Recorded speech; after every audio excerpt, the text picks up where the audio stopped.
নমস্কাৰ মই গীতাঞ্জলি শৰ্মা পুনৰ এটা ইনফৰমেটিভ ভিডিও লৈ আহিছো ওজন কমাবলৈ আমি কিমান চেষ্টা কৰো ডায়েট চেঞ্জ কৰো ব্যায়াম কৰো বজাৰত পোৱা বিভিন্ন প্ৰকাৰৰ সাপ্লিমেন্ট আমি ব্যৱহাৰ কৰো তথাপিও আমি ভাল ফল নাপাওঁ আপোনাৰ খাদ্য তালিকাত অকমান হালহলনি কৰি যদি আপুনি সন্তুলিত আহাৰ গ্ৰহণ কৰে তেতিয়াহলে আপুনি আপোনাৰ ওজন বহুত সহজতে কমাই ৰাখিব পাৰিব আজিৰ ভিডিওটোত এবিধ এনেকুৱা ফলৰ বিষয়ে আলোচনা কৰিম অসমৰ প্ৰায় ঘৰতে এইবিধ ফল পোৱা যায় এই ফলবিধ বান্দৰৰ খুব প্ৰিয় ফলবিধনো কি হে একদম হেখত দেখুৱাম মই তাৰে আগতে আপুনি জানি লওক এই ফলবিধে কি কৰে ফলমূল আমাৰ কাৰণে কিমান উপযোগী হেয়া পুনৰাই নকলেও হ'ব আপোনালোক আটাই জানে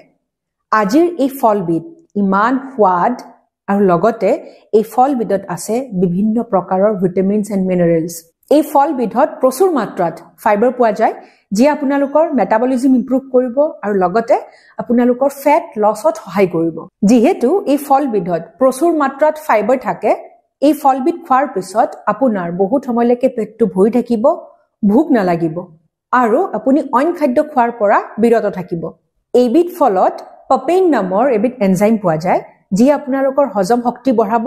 আৰু লগতে আপুনি খোৱা প্ৰটিনক ব্ৰেকডাউন কৰিব আপোনালোকে নিশ্চয় জানে যে প্ৰটিন বহুত দেৰিকে হজম হয় যেতিয়া আমি প্ৰটিন খাওঁ মানে মাংস মাছ পনীৰ আৰু বুট মুগ ৰাজমা এইবোৰ বস্তু হজম কৰা বহুত কষ্টকৰ বহুত সময় লাগে হজম কৰিবলৈ পপেইন নামৰ এনজাইম বিধে কি কৰিব জানে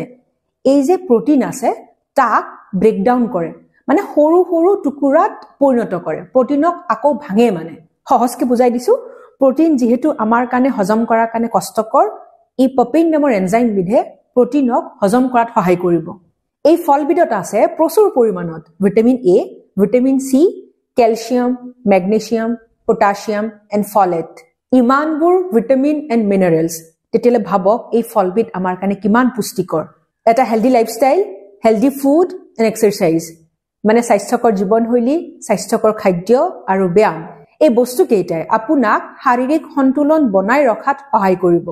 আৰু লগতে যদি আপুনি এই ফলবিধ আপোনাৰ খাদ্যত গ্ৰহণ কৰে তেতিয়াহলে বহুত সোনকালে ইয়াৰ ৰিজাল্ট দেখিব খাদ্যটো খাবই লাগিব আমি ব্যায়ামটো কৰিবই লাগে সদায় ব্যায়ামৰ ভিডিও মই অলৰেডি আপলোড কৰিছো আপোনালোকে চাব পাৰে ভিডিওটো আৰম্ভ কৰাৰ পৰাই ফলবিধ বুলি কৈ আছিলো আৰু আপোনালোকক কৈছিলো যে ভিডিওটো একদম হেখলৈকে চাব যেহেতু এতিয়া ভিডিওটো হেখ হ'ব ওলাইছে হাতৰ ভাঙাৰ সময় আহিল ভাবকচোন সেই ফলবিধ কি বান্দৰৰ প্ৰিয় আৰু পকিলে হালধীয়া সেই ফলবিধ হল এয়া অমিতা কাৰ প্ৰিয়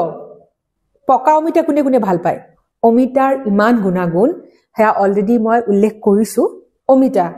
ডায়াবেটিছ ৰোগীসকলৰ কাৰণে ভাল কেঞ্চাৰৰ কাৰণে ভাল দেন মেটাবলিজমৰ কাৰণে ভাল হজম শক্তি বঢ়ায় ইয়াৰ বাহিৰেও আমাৰ ছালৰ কাৰণেও ভাল বহুতো এনেকুৱা ফেচ ৱাছ নাইবা ক্ৰীম আছে আপুনি দেখিব তাত অমিতা ব্যৱহাৰ কৰা হয় ঠিক আছে আপোনালোকে বজাৰত পোৱা বস্তু ব্যৱহাৰ কৰক কিন্তু পাৰিলে পকা অমিতা আপোনালোকে গালত সানিব পাৰে অমিতাত আছে প্ৰচুৰ পৰিমাণৰ এন্টিঅক্সিডেন্ট অমিতা আপোনালোকে দিনটোৰ যেতিয়া তেতিয়া খাব পাৰে কিন্তু চেষ্টা কৰিব দিনৰ ভাগত খাবলৈ মানে ৰাতিপুৱা ব্ৰেকফাষ্ট কৰি উঠিও খাব পাৰে ব্ৰেকফাষ্টতো খাব পাৰে নতুবা ব্ৰেকফাষ্ট আৰু লাঞ্চ মানে ৰাতিপুৱাৰ আহাৰ আৰু দিনৰ আহাৰৰ মাজৰ যে সময়খিনি 11-12 মান বজাত তেতিয়া আপোনালোকে অমিতা খাব পাৰে পকা অমিতাই কনষ্টিপেশ্যনতো সহায় কৰে যদি আপোনালোকৰ